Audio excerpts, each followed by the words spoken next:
Et nous ouvrons nos Bibles dans Matthieu 28, du verset 16 au verset 20. Matthieu 28, du verset 16 au verset 20.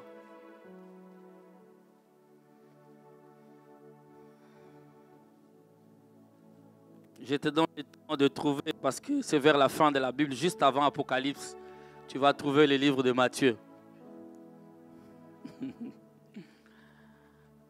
Amen. Matthieu chapitre 28, à partir du verset 16 jusqu'au verset 20. La Bible dit: les 11 disciples allèrent en Galilée sur la montagne que Jésus leur avait désignée. Quand ils le virent, ils se prosternèrent devant lui. Mais quelques-uns eurent des doutes. Jésus s'étant approché, leur parla ainsi: tout pouvoir m'a été donné dans le ciel et sur la... Tout pouvoir m'a été donné dans le ciel et sur la... Allez, faites de toutes les nations des disciples, les baptisant au nom du Père, du Fils et du Saint-Esprit, et enseignez-leur à observer tout ce que je vous ai prescrit. Et voici, je suis, non pas je serai, je suis avec vous jusqu'à la fin. Wow. Alléluia. Prenons Marc chapitre 16, à partir du verset 14 jusqu'au verset 20. Marc 16, 14 à 20. La Bible dit: enfin, il apparut aux 11 pendant qu'ils étaient à table, et il leur reprocha leur incrédulité et la dureté de leur cœur, parce qu'ils n'avaient pas cru ce qu'il avait vu ressusciter. Puis il leur dit: allez par tout le monde et prêchez la bonne nouvelle à toute la... Celui qui croira et qui sera baptisé sera, mais celui qui ne croira pas sera condamné. Voici les miracles qui accompagneront ceux qui auront cru. En mon nom, ils chasseront les démons, ils parleront de nouvelles langues, saisiront des... S'ils boivent quelques breuvages mortels, il ne leur fera point. Ils imposeront les mains et les malades seront comment? Les seigneurs, après leur avoir parlé, fit enlever au ciel. Et ils s'assit à la droite de Dieu. Et ils s'en allèrent prêcher partout. Les seigneurs travaillaient avec eux et confirmaient la parole par le miracle qui... Quelqu'un dit Amen. Nous pouvons nous asseoir. Gloire à Dieu.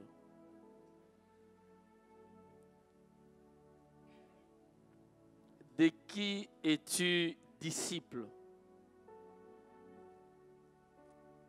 Je croyais qu'il y avait un interprète, je viens de Kinshasa, tu vois. Quand on dit de qui es-tu le disciple, j'attendais quelqu'un dire Nani Azali.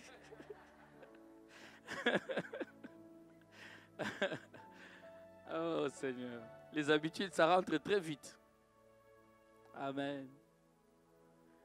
De qui es-tu disciple? C'est une question fondamentale à laquelle nous devons répondre. Et mon objectif, après cet enseignement, c'est que chacun sache si réellement il est disciple ou pas. Amen. Et que tu le saches vraiment. Et si tu constates que tu n'es pas disciple de Christ, que tu travailles afin d'être disciple de Christ. Amen. Hein? L'objectif est bien celui, le but de cet enseignement, qu'à la fin tu te dises, ces dimanche et le dimanche prochain, que tu te dises, je suis un disciple. Ou alors que tu te dises, je ne l'étais pas, je suis devenu le disciple de Christ. Amen. Nous sommes appelés à être des disciples. Vous savez, c'est une recommandation du Seigneur avant son départ. Avant son départ.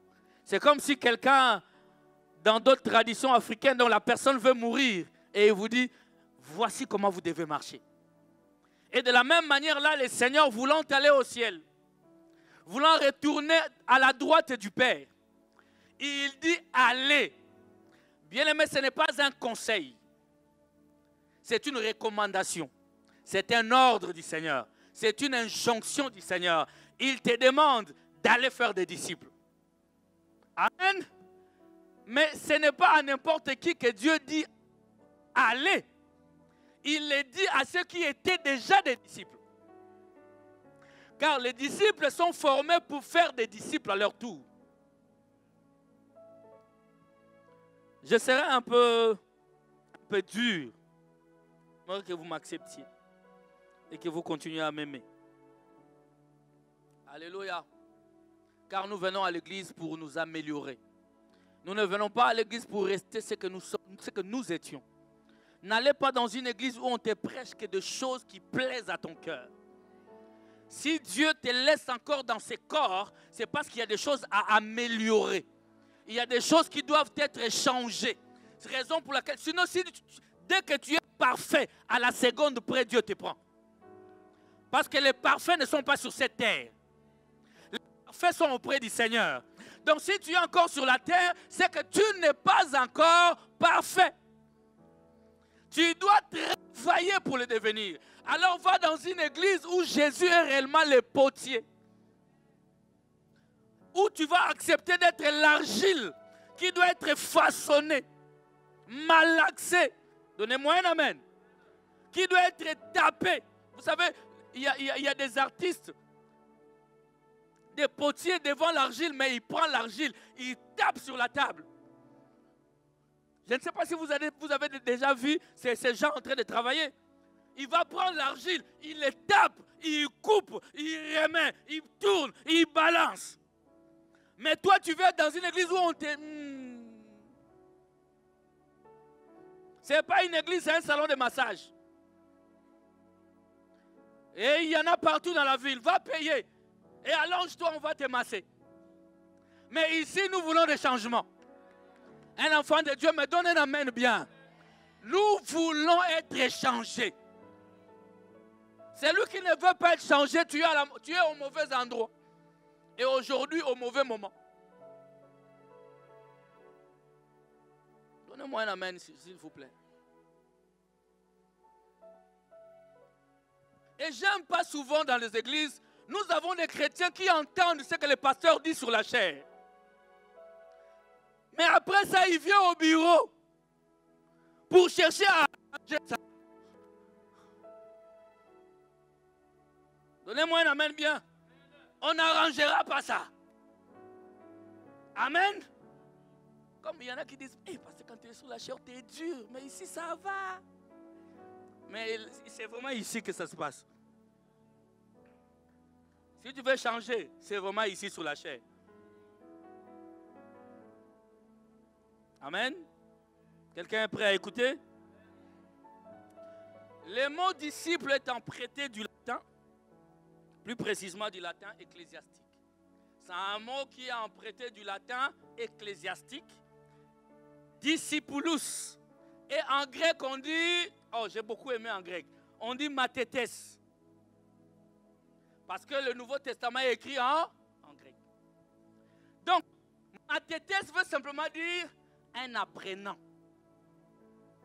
Dis avec moi apprenant. En d'autres termes, un apprenti. Dis avec moi apprenti. Alléluia. Donc Dieu dit, allez, faites de toutes les nations des mathetes, des disciples, des apprentis, des apprenants. Amen. Et lorsqu'on dit apprenti, apprenant, cela suggère qu'il y a un maître. Les bases. Cela suggère qu'il y a un maître qui apprend un apprenant. Vous me suivez? Donc lorsqu'il y a un apprenant, il y a un maître. Voilà pourquoi même dans nos écoles, les petits enfants, ils vont à l'école primaire, il y a maître, maîtresse. Et vous allez voir que c'est plus loin que ça. Donc lorsqu'on parlait de mathetes, ça voulait désigner toute personne qui suivait un maître ou une école de pensée bien spécifique. Alléluia. Amen. Toute personne qui suivait un maître ou une école de pensée bien particulière.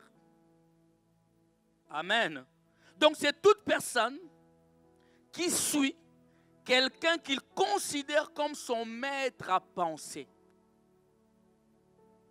Parce qu'il y en a en philosophie, pour eux, Jésus, c'est un grand philosophe. Amen. Donc, je disais, c'est toute personne qui suit quelqu'un qu'il considère comme son maître à penser, qui adhère à une doctrine, à une philosophie. C'est un apprenant, c'est un apprenti, c'est un adepte. Dans d'autres synonymes, on dit même c'est un continuateur. Je ne sais pas si tu comprends. C'est un continuateur. C'est-à-dire un disciple, c'est celui qui copie son maître et qui continue l'œuvre de son maître. Il ne doit pas arrêter les cycles. Il doit continuer les cycles. Pose-toi la question, suis-je un continuateur? Un disciple est un imitateur. Un disciple est un élève. Un disciple est un suiveur. Un disciple est un partisan. Donnez-moi un amen. Un disciple est un apprenti. Amen. Et le mot disciple n'est pas l'exclusivité du Nouveau Testament. Par des fois, quand on parle de disciple, on pense au Nouveau Testament. Mais dans le judaïsme rabbinique, comme on dit, on appelait disciple, écoutez bien, on appelait disciple celui qui étudiait et adhérait aux interprétations de la Torah données par un rabbin. Donc un rabbin était une sorte de maître à penser. La loi était là, la Torah était là, et les rabbins avaient dans sa classe des élèves, des apprentis, des apprenants qui venaient écouter sa manière à lui d'interpréter les Écritures. Et eux, à leur tour, ils grandissaient en interprétant tel que le maître le faisait. C'est-à-dire les rabbins le faisaient. Voilà pourquoi on appelait même Jésus Rabbouni. Il était considéré comme un rabbin, mais qui n'était pas sorti de leur école. Ça, je vais en parler. Dans Ésaïe chapitre 50 au verset 4. Ésaïe chapitre 50 au verset 4. La Bible dit, le Seigneur l'Éternel m'a donné une langue exercée. J'ai pris à ce que l'Éternel te la donne. Surtout à toi qui prêches la parole, à toi qui évangélise, à toi qui vas parcourir les villes pour prêcher la parole, à toi qui à ton travail tu parles de Dieu, à toi qui à ton école tu parles de Dieu, que Dieu te donne une langue exercée. Non pas seulement pour injurier, toi ta langue est exercée aux injures, toi ta langue est exercée aux calomnies, aux animosités, toi ta langue est exercée au commérage, mais j'aimerais que ta langue soit exercée aux choses de Dieu. Moi un amen dit. Le Seigneur l'Éternel m'a donné une langue exercée pour que je sache plutôt soutenir par la parole celui qui est abattu. Est-ce que tu comprends la parole de Dieu? Que je puisse soutenir par la parole celui qui est abattu. Que je ne sois pas là pour enfoncer celui qui est abattu. Mais que je sois là pour exhorter, pour fortifier. Quelqu'un qui est en train de s'éloigner, mais je lui tends la main et je le sors de là. Dieu attend à ce que ta langue, que ta parole soit assaisonnée, afin de produire la joie dans les cœurs. Quand ton mari revient du travail fatigué, le simple bonjour, ton simple regard, ton encouragement lui redonne encore la force. Alléluia. Bientôt les résultats de nos enfants à l'école, il vient peut-être avec un bulletin qui n'est pas ce que tu attends, mais que les paroles qui sortent de ta bouche soient des paroles qui fortifient. Car la parole de celui qui est abattu, il éveille. Chaque matin, il éveille mon oreille pour que j'écoute comme écoute des disciples. Amen. On nous fait déjà comprendre qu'un disciple, c'est lui qui est... Les têtus ne vont pas m'aimer aujourd'hui. Et les dimanches prochains. La Bible dit dans Ésaïe 54 au verset 13. Nous aimons cette écriture. Mon épouse aime beaucoup cette écriture. Ésaïe 54, 13. Tous tes fils seront... mais déclare-les que cela soit ton partage. Tous tes fils ne seront pas disciples de quelqu'un d'autre. Ils seront disciples de l'Éternel. Que cela soit ton partage. Et grande sera la postérité, la prospérité de tes fils. Écoutez les liens qu'on a fait ici. Donc si tes fils sont disciples de l'Éternel, ils seront prospères. Car les disciples sont prospères. Mais pas la prospérité selon les hommes. Tous tes fils seront disciples de l'Éternel. J'ai dit à un parent ici, fais en sorte que tes enfants soient disciples de l'Éternel.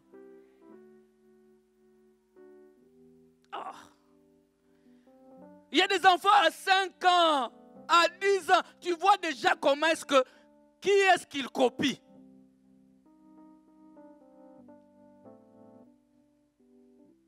Amen. Nous sommes appelés à ce que nos enfants soient disciples de l'Éternel. Et ils seront prospères à tous égards. Le mot disciple est utilisé 261 fois dans le Nouveau Testament. Là, vous comprenez l'importance de la chose même. Mais dans le christianisme, un disciple désigne une personne qui suit les enseignements du Christ, qui y adhère et qui les met en jusqu'à devenir comme Christ. Je reprends, mes amis. Ça, c'est la définition du disciple selon la parole de Dieu. Dans le christianisme, un disciple désigne une personne qui suit les enseignements de Christ. Donnez-moi un amen. Non seulement il suit, mais il adhère à cet enseignement-là. Alléluia. Il adhère à cet enseignement. Non seulement il adhère, mais il le met en pratique jusqu'à devenir comme son maître. Un processus. Alléluia. Pourquoi je vais déjà te dire, on n'est pas disciple parce qu'on a fait l'école de théologie. Amen. On n'est pas disciple, tu n'es pas disciple de ton prof de mathématiques. D'ailleurs, beaucoup qui n'aiment pas leur prof de mathématiques. Tu ne peux pas adhérer totalement à la vie de ton prof de maths. Personne dans ce monde n'aime une autre personne à 100%. C'est-à-dire tous les domaines de sa vie. Non, il y a toujours, c'est un homme bien, mais là. Donc il y a des choses dans la vie de chacun d'entre nous que nous ne voudrions pas copier. Est-ce que tu me suis ou pas? Il y a des choses, même dans la vie de ton père, de ta mère, il y a des choses que tu ne voudras pas copier. Et elle-même, d'ailleurs, elle prie pour que tu ne lui ressembles pas dans ces terrains-là, si elle est sincère. Nous ne sommes pas ce type de personnes qui se vantent des défauts de leur famille. Nous, dans notre famille, nous, une seule parole. Comment tu peux te vanter d'un caractère négatif? Nous, dans notre famille, on ne joue pas avec nous. Tu vas parler. Moi, quand je vais te balancer seulement une phrase. Donc, la personne est contente d'un caractère qui ne glorifie pas Dieu. Et elle est jalouse même de ça. Elle est fière de ça. Elle garde ça comme un héritage précieux. Moi, quand tu parles, je veux seulement te regarder. Quand moi, je veux te lancer une. Nous, dans notre famille, on est toujours colérique. C'est bien une évidence. Amen. Non. Le disciple est celui qui ne tombe pas dans ces pièges-là. Donc, la notion d'aller à l'école, ce n'est pas ça être disciple. Tu n'es pas disciple de ton prof d'économie, non. C'est quelqu'un qui te donne un savoir. Et des fois d'ailleurs, nous n'adhérons pas à son savoir. Mais nous y allons parce que c'est une obligation d'aller à l'école. Je ne sais pas si vous me comprenez. Amen.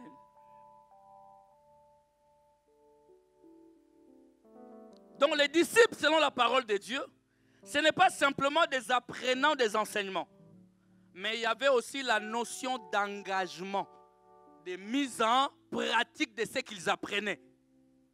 Il fallait les mettre en pratique de manière quotidienne. La vie d'un disciple reflète son maître. Il est l'empreinte de son maître. Alléluia. Aucun disciple, on n'est pas disciple par obligation. La première notion que tu dois retenir. On n'est pas disciple par obligation. Les disciples là, comme on dit d'ailleurs disciples là, mais ce n'est pas français. C'est juste un mot inventé pour désigner les enseignements.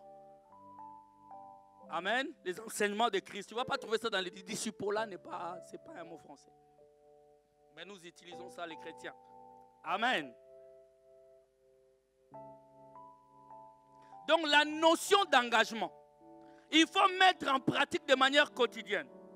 Un disciple est celui qui a fait, d'abord, pourquoi je vous dis, il n'y a pas la notion d'obligation. Pour un disciple, tu acceptes toi-même de manière délibérée. Personne ne t'impose d'être disciple. C'est un choix personnel. C'est un choix individuel. Un disciple, c'est celui qui a rencontré le Seigneur Jésus. C'est celui qui l'a accepté comme Seigneur et Sauveur. Et le fait d'accepter Jésus comme Seigneur et Sauveur, ce n'est pas un acte d'obligation. Le week-end qui arrive ici, on a baptême, n'est-ce pas? Est-ce que quelqu'un t'a imposé à venir baptiser? Non. Tu as seulement entendu la parole de Dieu. Alléluia. Écoutez les enseignements, y adhérer et les mettre en pratique. La Bible dit dans Jacques chapitre 1er, à partir du verset 23,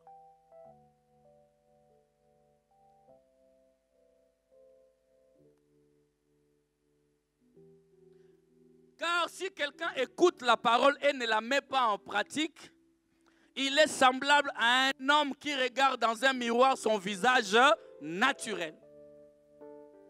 Et qui, après s'être regardé, s'en va et oublie aussitôt quel il était. Mais celui qui aura plongé les regards dans la loi parfaite, donnez-moi un amen, la loi de la liberté, et qui aura persévéré, n'étant pas un auditeur oublieux, mais se mettant à l'œuvre, celui-là sera heureux dans son activité. Donnez-moi un amen. Un disciple écoute et un disciple met en pratique. Je te pose la question ce matin, es-tu un disciple? Et d'ailleurs à cette question-là, la réponse est oui. Tu es un disciple, mais de qui? C'est la deuxième question qui est compliquée. Tu es disciple de quelqu'un, que tu le veuilles ou pas. Alors choisis. Ta vie, en fait, la vie de tout un chrétien, de toute personne ici-bas, reflète d'où il est sorti. De qui il est sorti. Alléluia. La Bible dit dans Luc chapitre 6, le verset 4.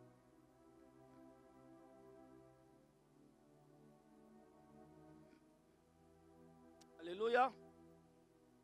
Il y a beaucoup d'écritures. Luc chapitre 6, le verset 40, la Bible dit, les disciples n'est pas plus que le maître. Amen. Mais tout disciple accompli sera comme son maître. À qui tu ressembles?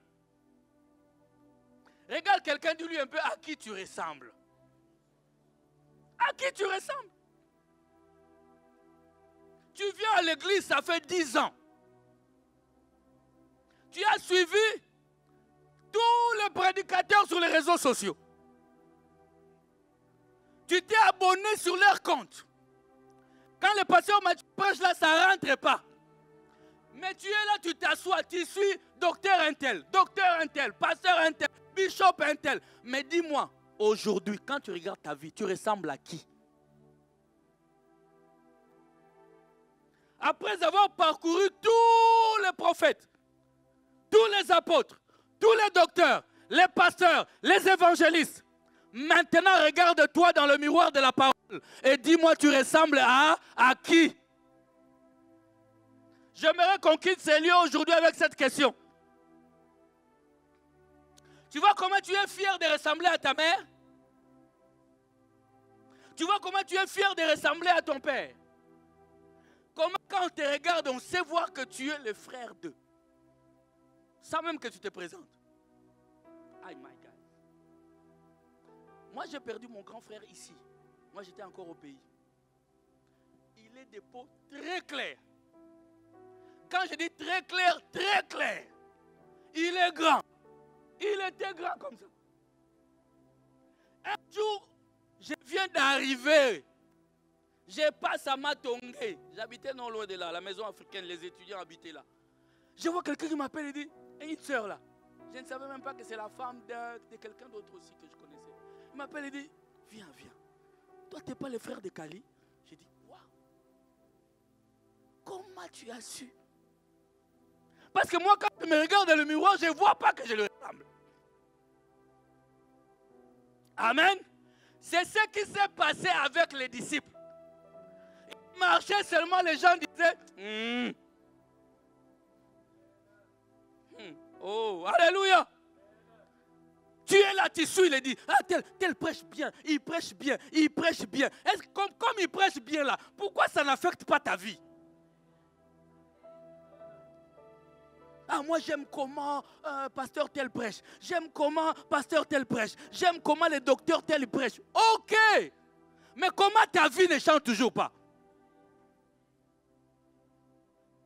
Comment tu ne deviens pas disciple? Alléluia. Les disciples ne suivent pas plusieurs maîtres. Alléluia. Donnez-moi un amen, mes amis.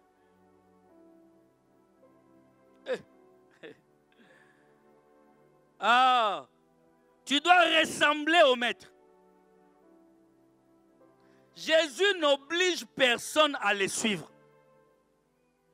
Il disait aux disciples, suis-moi. On ne t'enchaîne pas, mais suis-moi. Prenons Luc chapitre 1er. Non, Luc chapitre 5. Ah, ça, cette écriture est merveilleuse. J'ai beaucoup d'écritures. Lisons d'abord Luc chapitre 14, pas 5. Luc chapitre 14, le verset 25. Hey! Être un disciple. Vous savez, il y en a ici qui viennent à l'église, mais son disciple, son maître, c'est... Quand tu le regardes même comment il s'habille, tu peux savoir son maître. Hein? Il est avec nous ici. Il est au protocole, écodim, à la chorale. Mais quand tu regardes sa vie, tu connais son maître. Des grandes foules faisaient route avec Jésus. Écoute, il se retourna et leur dit, on va analyser cette écriture. Si quelqu'un vient à moi, ça veut dire que c'est un disciple, n'est-ce pas? Si quelqu'un est mon disciple, s'il n'est pas son père, my God, sa mère, sa femme, ses enfants, ses frères et ses sœurs, et même sa propre vie, il ne peut être mon disciple. Ah, bien aimé, on est loin des disciples là qu'on dit là. Toi, tu t'aimes même, tu t'aimes même. Tu aimeras le Seigneur ton Dieu en première place. Et il dit, si quelqu'un vient à moi et s'il n'est pas son père, sa mère, sa soeur, son frère et même sa propre vie, il n'est pas être mon disciple.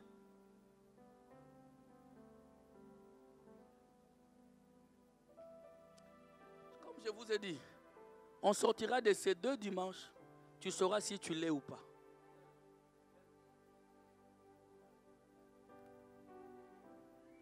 Toi qui, lorsqu'il y a une rencontre de Dieu, où il faut aller louer, adorer Dieu, tu as rendez-vous au restaurant, tu vas au restaurant. C'est comme si tu rates ces restaurants-là, c'est que la bouffe. C'est que de la bouffe.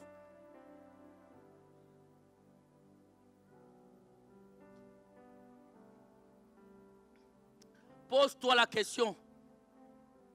Jésus le dit, pour être mon disciple, tu dois mettre ton moi de côté. Tu dois t'oublier. Alléluia.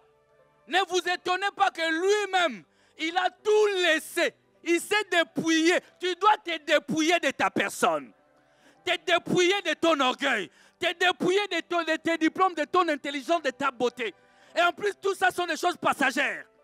Et Dieu te dit, si tu n'arrives pas à t'oublier toi-même, tu ne peux en aucun cas être mon disciple.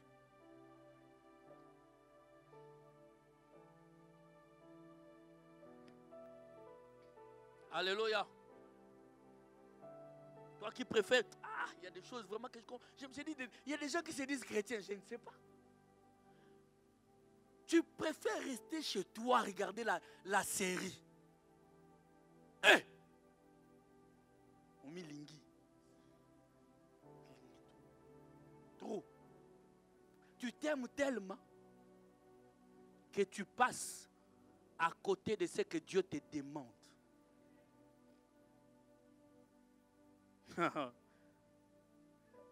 Et qui, oh my God, le verset 27. Et quiconque ne porte pas sa croix et ne me suit pas ne peut être mon disciple. Amen. Quand il y a un match de Barça Real, tu fuis l'église. Tu ne lis pas la parole ces jours-là. La méditation, tu ne fais pas de méditation. Parce que ton cœur est dans autre chose. On va voir les caractéristiques d'un disciple.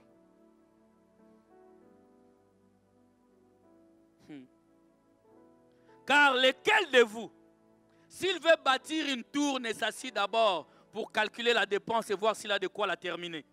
De peur qu'après avoir posé les fondements, il ne puisse l'achever et que tous ceux qui le verront ne se mettent à les railler.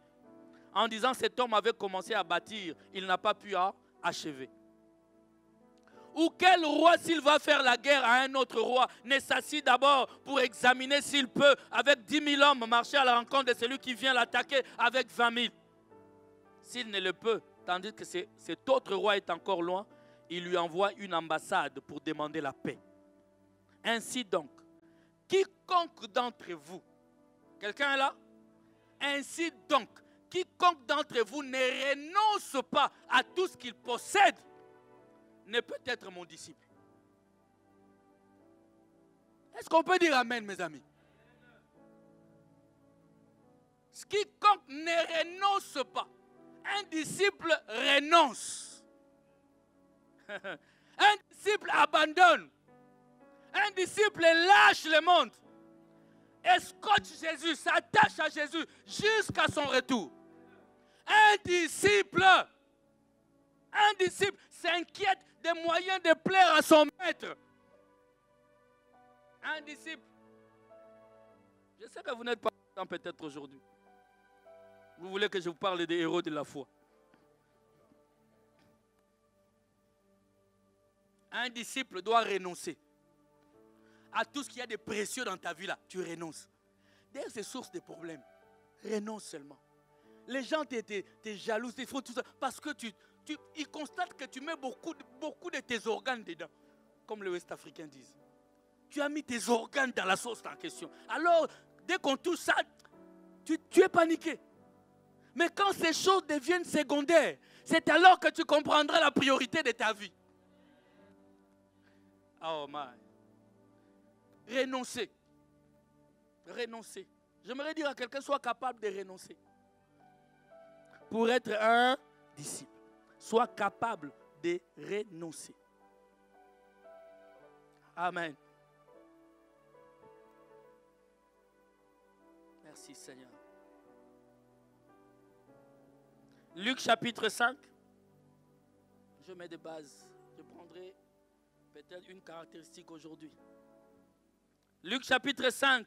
Nous allons voir comment est-ce que les premiers disciples ont été appelés. Comme Jésus s'est trouvé auprès du lac de Génézareth et que la foule s'est pressée autour de lui pour entendre la parole de Dieu, il vit au bord du lac 2 barques, d'où les pêcheurs étaient descendus pour laver leurs filets. Il monta dans l'une des barques. Luc chapitre 5 à partir du verset 1. La Bible dit, il monta dans l'une des barques, le verset 3, qui était à qui? À Simon. Et il les pria de s'éloigner un peu de terre. Puis il s'assit et de la barque, il enseignait la foule. Vous êtes en train de me suivre? Lorsqu'il eut cessé de parler, il dit à Simon, avance en pleine eau et jetez vos filets pour pêcher. Simon lui répondit, maître, nous avons travaillé toute la nuit sans rien prendre. Oh! Si on a le temps. Qui a dit à Simon que cet homme est maître? Parce que c'était leur première rencontre. Amen. Parce que Simon était dans la barque pendant que Jésus était en train de prêcher. Simon a entendu les mystères de Dieu. Simon a entendu des révélations qu'il n'a jamais entendues. Simon a dit, cet homme n'est pas un homme ordinaire. Alors lorsqu'il a regardé cet homme, il lui dit, jette les filets. Il dit, ah maître, toute la nuit. Moi, je suis spécialiste de pêche. Et d'ailleurs, par ton visage, je vois que tu n'as qu'une trentaine d'années. Moi, là, je suis un vieux routier. Je connais ces eaux ici, c'est l'arc de Génézareth. J'ai l'habitude de venir. Mais aujourd'hui, on a pêché, on n'a rien trouvé. Maître, nous avons travaillé toute la nuit sans rien prendre. Mais sur ta parole, je jetterai le filet. Il y avait quelque chose qui s'est passé pendant que Jésus parlait. Laisse que pendant que je prêche, maintenant que quelque chose se passe dans ta vie. Ah, je dis à quelqu'un que la guérison soit ton partage pendant que je prêche, pendant que je parle de Jésus qui guérit. Que le Seigneur te relève d'où tu es tombé, parce que je parle de Jésus qui relève. Que le Seigneur guérisse ton âme, guérisse ton cœur de blessures intérieures, parce que je prêche à Jésus qui guérit les cœurs. Alléluia. Les voilà. Il dit, mais sur ta parole. Mais sur ta parole. Je jetterai les filets. L'ayant jeté, ils prirent une grande quantité de poissons et leurs filets se rompaient. Verset 7. Ils firent signe à leurs compagnons qui étaient dans l'autre barque de venir les aider. Ce n'est pas ça notre texte de base, mais j'ai envie de commenter. Ils vinrent et ils remplirent les 2 barques au point qu'elles enfonçaient. Alléluia. Je vous ai toujours dit, quand Christ a dit, jette ton filet dans les eaux profondes là-bas, jette. Parce qu'il a dit ça, les poissons ce jour-là étaient contents qu'on les pêche. Parce que le Créateur a parlé. Ah, donnez-moi un amen. Ah, c'est lui qui a créé les poissons. Il y a des poissons qui ont quitté là où ils étaient. La vitesse. Les maîtres nous appellent à un endroit précis. J'ai appris que tout ce que tu as besoin, qu'ils viennent au bon endroit et que tu puisses les avoir. Les mariages que tu cherches, quitte là où il est et qu'ils viennent là où tu es. Qu'un enfant de Dieu me donne un amen bien. J'ai dit que la guérison vienne là où tu es. Que la délivrance vienne là où tu es et que tu vives l'abondance. Que tu vives l'abondance. Donnez-moi un amen, mes amis. Jésus a parlé. Les poissons sont venus. Ce jour-là, Pierre a pêché des poissons qu'il n'avait jamais vus. Donnez-moi un amen. Quand il vit cela, la Bible dit, Simon-Pierre tomba aux genoux de Jésus et dit, Seigneur, retire-toi de moi, parce que je suis un homme pécheur. Car l'épouvante l'avait saisi. Lui et tous ceux qui étaient avec lui, à cause de la pêche qu'ils avaient faite. J'appelle cette pêche miraculeuse dans ta vie. Il en était de même de Jacques et de Jean, fils de Zébédée, les associés de Simon. Donc c'était un business. Ils avaient leur affaire. Amen. Hein? Il n'est pas interdit aux chrétiens d'avoir un business. Ça va t'épargner des bitons à tonga, tout ça. Donnez-moi un amen. Alors Jésus dit à Simon, ne crains point. Désormais tu seras pêcheur d'hommes. Et la Bible dit, et ayant ramené les barques à terre, qu'est-ce qu'ils ont fait? Mon ami, j'ai travaillé toute la nuit, je n'ai rien trouvé. J'obtiens maintenant les miracles. Donnez-moi un amen. Et les poissons en abondance. Dans le cœur de Pierre, il s'est dit, bon, le business, maintenant, ça va exploser. Le Seigneur lui dit, désormais, je ferai de toi pêcheur d'hommes. La Bible dit, comment peux-tu faire ça, mes amis? Si la femme de Pierre était là, elle n'est pas d'accord. Ils laissèrent tout et les suivirent. Business fermé. Ils ont suivi l'exemple des Rahab, la prostituée. Donnez-moi un amen, mes amis. La maison close a été close. Tout est arrêté. Désormais, des amis prostitués, pas question. Ma maison est... Pourquoi? Parce que j'ai croisé les maîtres. J'ai croisé les maîtres. Mais quand on croise les maîtres, ta vie change. Quand on croise les maîtres, on ne vit plus en compagnie de commères. Oh! Quand on croise les maîtres, la vie de copains, copines, c'est fini. La vie de fornication, fini. La vie de crush, c'est fini. Donnez-moi un amen bien. Je dis que je ferai mal, mais reviens encore dimanche prochain. Cette vie-là est finie. La vie de s'habiller compliquée pour biper les garçons, fini. Parce qu'on est disciple. Quelqu'un dit avec moi disciple. Bien, mais il faut être un disciple de Jésus. Amen. Quand tu sors de chez toi, pose-toi la question, suis-je disciple ou pas? Pose-toi la question. Cet homme a tout lâché. Raison pour laquelle vous allez voir plus tard. Parce que ça faisait ça. Si vous croyez que ça n'a pas fait mal à Pierre, vous vous trompez. Il a payé les prix. Si vous croyez que c'est faux, Pierre, certainement, ça lui a fait mal. Mais il dit, pour toi, maître, je laisse. Raison pour laquelle, plus tard, il lui dit, maître, on a tout laissé. Pierre, il ne sait pas des paroles en l'air. Toi, tu vas dire, j'ai tout laissé. Tu as laissé quoi? Pierre dira à Jésus, j'ai tout laissé. Mon business. Il regarde Jean et Jacques, il dit, mes amis des Zébédée là, n'est-ce pas qu'on a tout laissé? Et aussi, ils ont appuyé. Ils ont dit, Seigneur, on a tout. Dites-nous, qu'est-ce qu'on va gagner? Un disciple laisse tout. Un disciple abandonne tout. Les disciples ne se posent pas des questions du genre, l'argent, ce n'est plus son problème. Son problème, c'est le maître. Donnez-moi un amen, mes amis. Que dit le... Ça m'a toujours tourmenté. Il les sert tout. Pour suivre le maître. Alléluia. Il y en a ici. J'ai vu ça. J'en ai parlé à ma femme comme un... Des fois, j'aime pas Dieu m'a dit. Je lui ai dit, tu vois telle personne, si on lui présente autre chose, il va basculer du jour au lendemain. prions seulement pour elle. Elle est dans cette église. C'est une fille.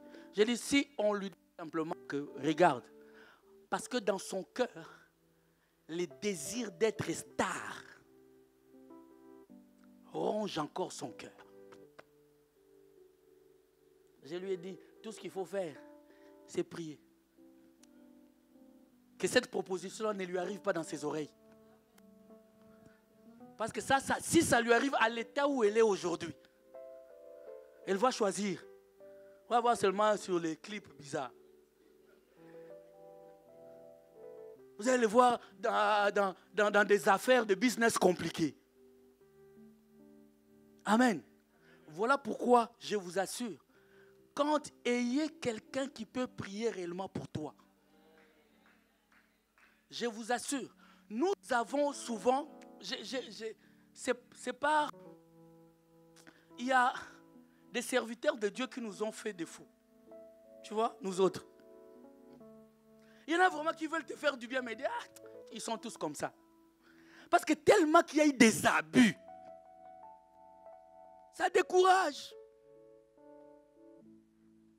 Mais il y a encore qui n'ont pas fléchi les genoux devant Baal. Que quelqu'un me donne un amen, mes amis. Il les sert tout et les suivre. 2 Timothée chapitre 2. Ah, cette écriture, laisse tomber. Ah, j'aime bien. J'aimerais que tu écrives, tu surlignes ça dans ta Bible. Les jours où on a parlé des disciples, on avait lu ça. 2 Timothée chapitre 2, le verset 1 à 6. L'apôtre Paul parle à Timothée, son fils dans la foi. Il dit, toi donc mon enfant, fortifie-toi dans la grâce qui est en... Réveillez-vous. Le verset 2. Et ce que tu as entendu de moi en présence de beaucoup de témoins, confie-les à des hommes fidèles qui soient capables de l'enseigner aussi à d'autres. On ne peut pas briser les cycles. Souffre. Aïe, aïe, aïe, aïe, quelqu'un dit souffre. Souffre avec moi comme un bon soldat de Jésus. Est-ce qu'il y a des soldats de Jésus ici? Souffre avec moi comme un bon soldat de Jésus. Le verset 4, il faut surligner. Il n'est pas de soldats qui... Ah, bien aimé, est-ce qu'on peut le lire? J'ai dit, il n'est pas de soldats qui s'embarrassent des affaires de la vie. S'il veut plaire à celui qui l'a enrôlé. Ah, donnez-moi un amen. Il n'y a pas de soldats qui s'embarrassent des choses de la vie. C'est-à-dire, comme je ne me suis pas bien coiffé, je ne vais pas aller en guerre. Vous comprenez ou pas? Je ne suis pas bien maquillé, je ne vais pas aller en guerre. Je ne vais pas répéter la même veste, je ne vais pas aller en guerre. Ils s'embarrassent des choses de la vie. Tu n'es pas soldat. Tu n'as jamais été enrôlé. Dans cette église-là, le pasteur écrit sur les gens, je n'ai plus aller. Dans cette église, le pasteur, il parle trop des gens. Vous savez ce que je veux dire, non? Vous savez, non? Je ne prêcherai jamais aux chaises. Je prêche à ceux qui sont assis sur les chaises. Si tu ne veux pas qu'on parle de toi, ne viens plus. Parce qu'un bon disciple est content qu'on parle de lui dans la prédication. Ah! Lorsque j'entends mon nom dans la prédication, je dis Amen. Lorsqu'on me dit quitte la fornication, même si je suis dedans, je dis Seigneur, donne-moi la force de quitter dedans. Si tu vois quelqu'un parle du péché, il boude, c'est qu'il ne veut pas quitter. Il se plaît dans le péché. Amen. Donc un soldat ne s'embarrasse pas des moyens. Non, sa vie n'est rien. Les soldats peuvent être comme ça. Hein, Papa Colson? On vient les chercher. Pouf. Hey. Immédiatement, on doit aller. Il vous laisse, les amis. Il vous abandonne. Nous les voyons, n'est-ce pas? Toi, il suffit. Oh, pasteur, il fallait donner le programme 6 mois en avance.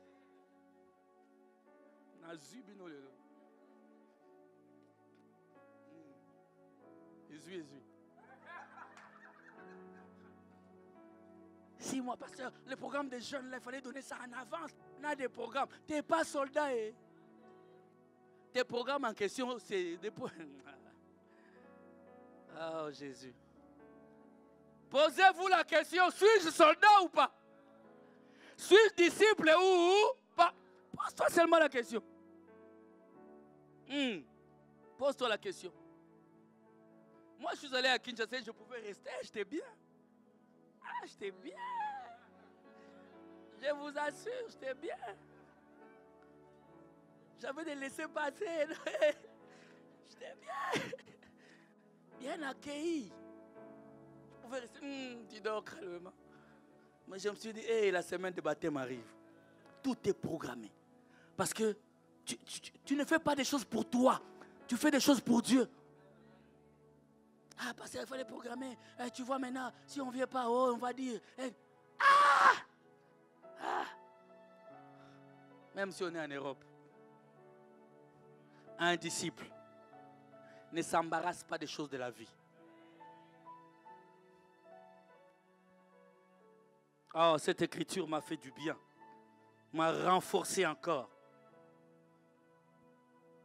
Alléluia.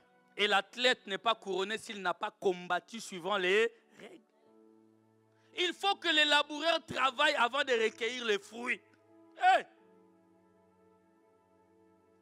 Alléluia. Nous sommes appelés à puiser la force. Tel un soldat, chacun doit prendre sa part de souffrance. Amen. Est-ce que tu es d'accord avec moi? Écoutez, la version Semeur nous dit, toi donc mon enfant, puise tes forces dans la grâce qui nous est accordée dans l'union avec Jésus-Christ. Et l'enseignement que tu as reçu de moi et que de nombreux témoins ont confirmé, transmets-les à des personnes dignes de confiance qui seront capables à leur tour d'instruire d'autres. Tel un bon soldat de Jésus-Christ, prends comme moi ta part de souffrance. Alléluia. C'est lui qui s'engage, écoutez, c'est lui qui s'engage dans une expédition militaire. Ne s'embarrasse pas des affaires de la vie civile. Amen. Quand on est militaire, la vie civile s'arrête. Toi, tu es militaire, tu es chrétien, mais la vie du monde continue. Est-ce que tu es là? Oh Seigneur Dieu. Luc chapitre 18, le verset 18 au verset 23. Notez-les, je vais les lire. Je vais les lire. Luc chapitre 18 à partir du verset 18. La Bible dit, alors, c'est quelle version vous avez? Un chef interrogea Jésus et dit, bon maître, que dois-je faire pour hériter la vie éternelle? Vous êtes là? Le verset 19, Jésus lui répondit, pourquoi m'appelles-tu bon? Il n'y a de bon que Dieu seul. Ah. Tu connais les commandements. Tu ne commettras point d'adultère. Quelqu'un dit amen. Tu ne tueras point. Quelqu'un dit amen. Tu ne déroberas point. Tu ne diras point de faux témoignages. Quelqu'un dit amen. Honore ton père et ta mère. Quelqu'un dit amen. J'ai, dit-il, observé toutes ces choses dès ma jeunesse. Cet homme a observé toute la loi dès ça. Le verset 22. Jésus ayant entendu cela lui dit, il te manque encore une chose. Ah, dis à quelqu'un, il te manque encore une chose. Ah, tu as tout fait, mais il te manque encore une. Vends tout ce que tu as. Distribue-les haut et tu auras un trésor dans les cieux. Puis viens et suis-moi. Hein? Vous savez, on n'aime plus ce type de prédication. Reviens au verset 22, mon frère. Il dit, vends tout ce que tu as. Donne aux pauvres. Et seulement après, suis-moi. Amen. Suis-moi. À partir d'aujourd'hui, suis-moi de cette manière-là. La Bible dit, lorsqu'il entendit ces choses, il devint tout triste. car il était très riche. Amen. Quand on prêche comme ça, il devient tout triste. Quand on dit la vie de l'adultère ne sort pas avec des maris d'autrui, il devient tout. Il devient triste. Quand on dit, tu vois, arrête avec la musique du monde, il devient triste. Quand on lui dit, bon, tu vois, ne fréquente pas les boîtes de nuit, il devient triste. Ce sont des boîtes de nuit. Ok? Tu rentres dans la boîte, mais tu dis que je suis allé te déchaîner. Ça n'a pas de sens. Tu t'enchaînes.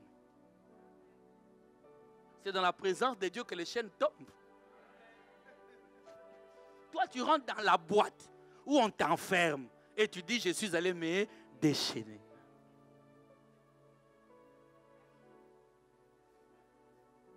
Amen. Et le lendemain, alléluia, alléluia.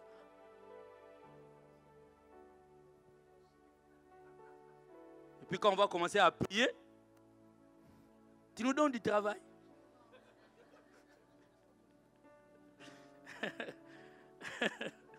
Donnez-moi un amen. Tu nous donnes du travail. Ne sois pas triste. Laisse que l'esprit méchant qui est en toi soit triste et qu'il libère. Mais toi, sois dans la joie d'écouter la parole de Dieu. Est-ce que quelqu'un est béni? J'avais dit, donnez-moi encore 10 minutes. Je vais lire, je vais donner une caractéristique. D'ailleurs, toi, tu ne voulais pas arrêter. Hein? Donc, ne sois pas les premiers à te mettre debout. Amen. Nous allons parler des caractéristiques d'un disciple. Et on va prendre un aujourd'hui. Je voulais prendre le deuxième, mais bon. Notez ceci. Notez ceci. Un disciple de Jésus manifestera toujours l'amour divin. Un disciple de Jésus manifestera toujours l'amour divin. C'est le premier et c'est la première et la plus grande caractéristique. Amen. Lisons dans Jean chapitre 13, le verset 34 à 35. Ça, c'est des écritures à surligner dans ta Bible. Jean 13, 34 à 35. Écoutez, la Bible dit, je vous donne un commandement nouveau. Aimez-vous les uns comme je vous ai aimé. Vous aussi, aimez-vous les uns. 35. À ceci, tous connaîtront que vous êtes mes...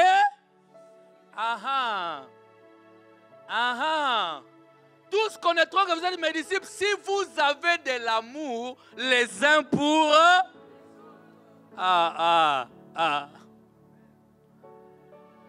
L'amour entre prochains, entre sœurs et sœurs, frères et frères, frères et sœurs, entre papa et son enfant, entre maman et son enfant, l'amour entre les enfants de Dieu, c'est ça qui caractérise en premier un disciple.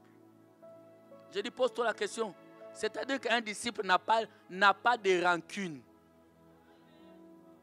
Dès que ça se présente, ça se balaye. Je veux que vous m'écoutiez avant qu'on rentre à la maison. J'ai dit que le premier point important, la caractéristique la plus importante, l'amour dans ton cœur. Il y a des gens qui ont une colère contre leur mère. Une maman qui t'a porté, qui t'a mis au monde. Tu es en colère pendant 20 ans. 20 ans là, tu es encore chez elle. Tu manges encore son foufou même si elle se fâche quand tu manges. C'est ta maman. Et tu viens ici, tu pries avec nous. Un cœur rempli de haine. Un cœur incapable de pardonner. Parce que là où il y a l'amour, il y a le pardon. Non, la preuve qu'il y a l'amour, c'est qu'il y a le pardon. Tu ne peux pas dire que tu m'aimes si tu ne me pardonnes pas. Peu importe ce que j'ai fait, tu dois m'aimer. Alléluia. L'amour du prochain. Ah, my. Est-ce que tu es avec moi? J'ai prié la nuit, j'ai dit que l'amour de Dieu soit l'élément principal, la motivation principale de chacun de nos actes. On priera sur ça le mercredi. J'ai dit que l'amour de Dieu soit la base de chacun de nos actes. C'est-à-dire que quand je te parle, quand je suis quelque part, tout ce que je fais soit motivé, poussé par l'amour de Dieu. Nous terminons. Sinon, le deuxième point, vous allez partir fâché. Donnez-moi 1 Corinthiens chapitre 13, on termine là.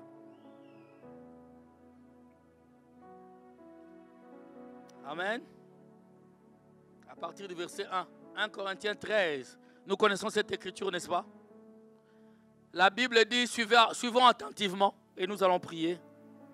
Quand je parlerai les langues des hommes et des anges, n'est-ce pas? Si je n'ai pas l'amour ou la charité, je suis un airain qui résonne.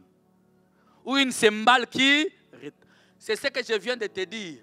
Tes actes auront du poids aux yeux de Dieu si ces actes sont motivés par l'amour. S'il n'y a pas l'amour, c'est des cymbales, c'est des bruits. Vous savez qu'il y a des gens, il y a des frères qui regardent une soeur et disent « Ma soeur, je t'aime ». C'est des bruits. Désormais, ma soeur, il y a certains frères, tu vas les regarder, tu dis « Arrête de bruit ». Parce que ce n'est que de l'amour poulet. Tu es attiré par mes formes. Tu veux qu'on aille quelque part à deux et que tu satisfasses tes désirs. Et après, tu auras du mal à dire je t'aime. Parce que le véritable je t'aime est poussé par l'amour véritable. J'espère qu'un célibataire m'a écouté. Et quand j'aurai les dons de prophétie et la science de tous les mystères et toute la connaissance, quand j'aurai même toute la foi jusqu'à transporter des montagnes, si je n'ai pas l'amour, je suis rien. C'est-à-dire, je peux te donner ton numéro de téléphone. Je peux voir comment tu es habillé. Je peux voir où tu habites, connaître ton nom, le nom de ton ancêtre. Je peux tout connaître sans avoir l'amour. Qu'aucun prophète ne t'intimide. Qu'aucun don ne t'intimide. Quelqu'un m'entend? Ne les suivez pas. Ils sont aujourd'hui tous dans des cabales, dans la magie. Il ne faut pas les suivre. Les dons véritables existent. Mais ces dons-là, sans l'amour de Dieu, ça ne sert à rien. Amen. Et quand je distribue, il y en a qui, vous savez qu'il y en a qui donnent, mais sans amour. Hein? Il t'achète un costume, il te donne un cadeau, mais sans amour. Parce qu'il veut simplement qu'on dise aussi, lui t'avait acheté. Et le jour où tu portes ça, il te regarde, pasteur, c'est bon, hein? Et il dit au frère, c'est moi qui ai acheté au pasteur, hein? Moi, j'aime beaucoup mon pasteur. Non, tu veux seulement qu'on sache. Hey. Quand je livrerai même mon corps pour être brûlé, si je n'ai pas l'amour, cela ne me sert à... Hey, le verset 4. L'amour est patiente. Vous êtes là? L'amour est... Ah, lui, je ne le supporterai plus jamais. Non, l'amour supporte toujours. Elle est pleine de bonté. L'amour n'est point envieux. Est-ce que vous êtes là? L'amour ne se vante point. Elle ne s'enfle point d'orgueil. Amen. Elle ne fait rien de malhonnête. Elle ne cherche point son intérêt. Elle ne s'irrite point. Et elle ne soupçonne point le mal. Vous êtes là? Elle ne se réjouit point de l'injustice, mais elle se réjouit de la vérité. Les enfants de Dieu sont là ce matin. Que l'amour caractérise chacun de nos actions. de nos actes, chacune de nos actions soit poussée par l'amour divin. Est-ce que quelqu'un peut acclamer le Seigneur là où il est? Nous allons nous lever dans la présence de Dieu ce matin.